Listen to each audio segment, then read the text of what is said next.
Hello, my friends. My name is Benjamin Schrader, and as always, it is an absolute pleasure to see you. I am very excited to talk to you guys today because this is probably the most emotional video. In fact, I can guarantee it that this is the most emotional video that I've ever put up on the internet and probably may ever will.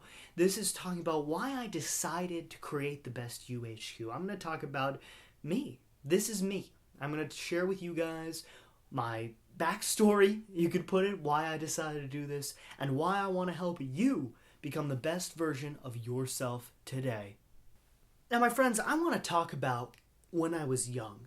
Something happened to me when I was young that has affected me today, has affected my entire life in the past, and will affect my life to the day I die.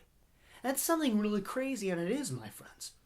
What happened to me is I was the smartest kid in my class. I was, like a brainiac. I was great at science. I was a great talker. Teachers loved me. Everything was wonderful. But then we started studying the alphabet. And it's funny, I know it might sound weird to remember what happened all that time ago so well. I'm 18 years old now, so it's been a long time since I was in kindergarten. But I remember it with such clarity, as if it happened yesterday to me. I remember when we began to study these things, I was top of my class, top of the kindergarten class. I was smart. And I went from being super smart to being diagnosed with something and then going to the bottom of the intelligence in the class, to becoming the stupid kid, the brunt of everybody's jokes, the problem child. What happened to me, my friends, was that I was diagnosed with dyslexia. Now, 1 in every 5 people have dyslexia, so it's not that crazy. But mine was slightly different. I have dyslexia to be like the maximum severity. I'm in the 1 percentile.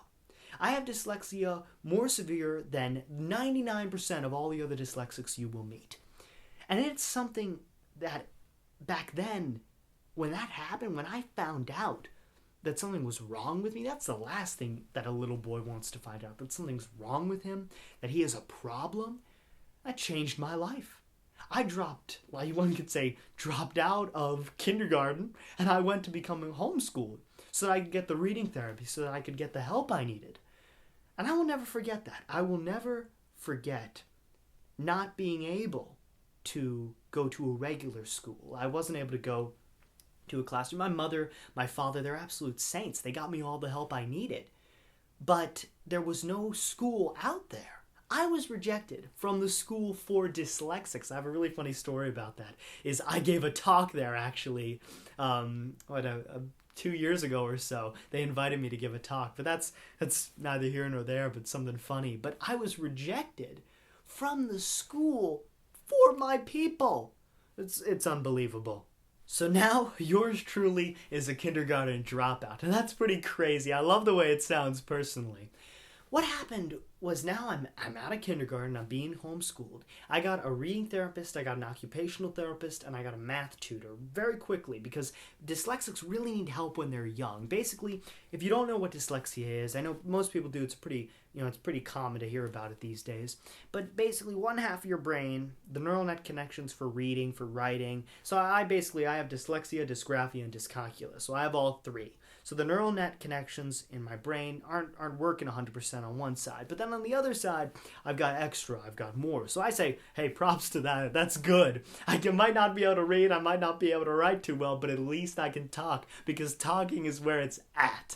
That's, you got to stay positive about it. That's the key. And that's what I want to talk about, is how to stay positive, how to survive these sort of things. When you have anything from dyslexia to struggling with any other, one could say, I hate the way they say it, but one could say disability or whatever plagues you in your life. Everybody has a cross to bear, but you have to push through. There's a study I read once, and I have to apologize, I forget where it was from, but it was a study of dyslexics, and most dyslexics usually have success or end up in prison. I know that sounds crazy. It's completely on the opposite ends of the spectrum. But what it is that people have a decision to make when they have a struggle. Whatever your struggle is, you can choose, I'm going to give up, I'm going to melt, or you can say, I'm going to push forward, and I'm going to make the best out of my situation. I decided, personally, to make the best out of my situation. Now, you're going to find this interesting, my friends, because for a long time, I did not. I was very angry at the world. I was very sad, and I curses, curses, curses. Why could I not be like everybody else? Why could I not be normal? Why couldn't I be able to read, be able to write, be able to do math? I had all these tutors and therapists and help basically to help me to teach me these things. I had my reading teacher for 9 years. I had reading therapy every day, going, doing it, trying to learn how to read. I had math remediation. I had occupational therapy. Basically, occupational therapy, when you have dyslexia as severe as I do, sometimes your halves of your body don't always line up right, and so you can be a little messed up when you're doing things, but I got help with that. My parents, God bless them, they're saints. They helped me so much. They helped me get through this, but it was a struggle, my friends. I was out of school. I mean, I'm a sociable person. I love to talk. It's what I do. I love to network. I love to see my friends. I love to talk with people. In homeschooling, you're not completely alone. There's a lot of fantastic co-ops. There's a lot of fantastic things. But in the end, it's homeschooling. It's just you. I'm an only child. I was homeschooled for, 9.5 years, a long, long time till I went to high school. But I want to talk to you guys about how I survived that journey. I didn't give up. That was the key.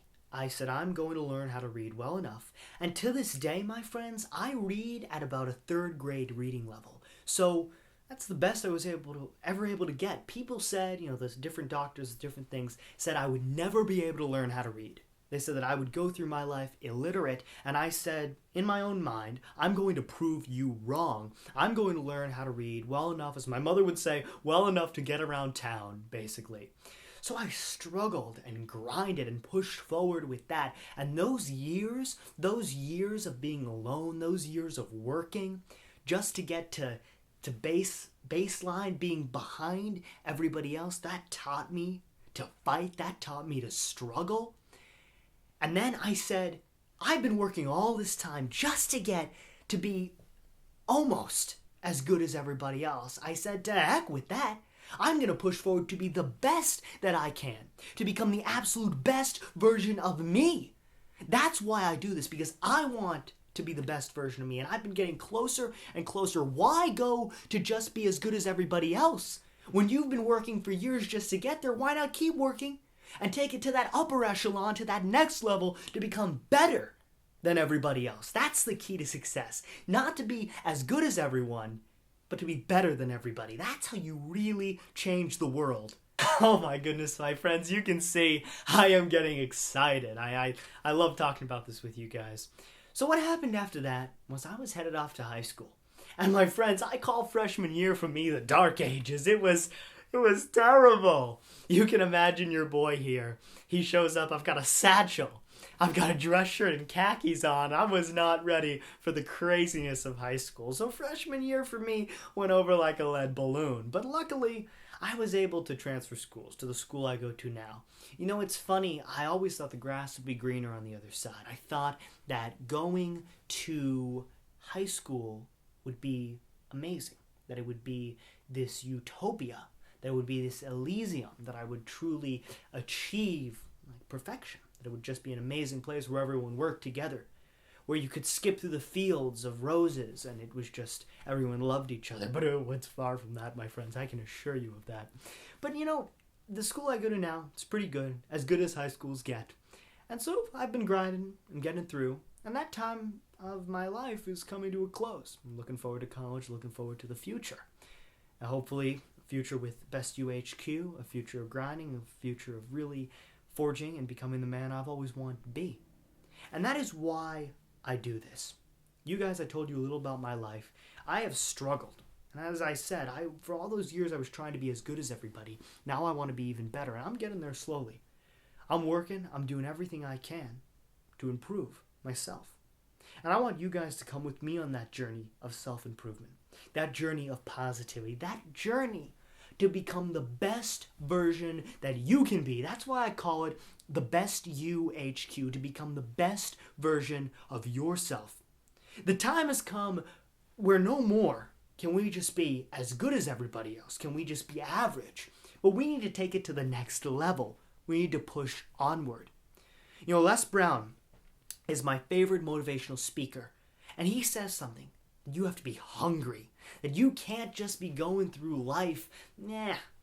You have to be hungry and ready for success, because most people, they die at 25. They let their dreams fall to the wayside.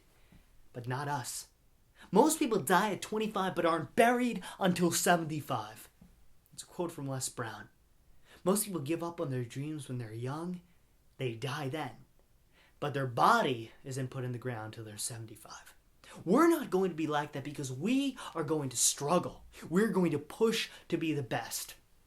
The best in the way we look, the best in the way we talk, the best in the way we think, and the best in the way we feel. That is why I do this. So that you and I, together, as friends, as brothers, as sisters, as comrades, can together become the best version of ourselves. My friends, I absolutely love you guys. And as always, I will see you in the next video.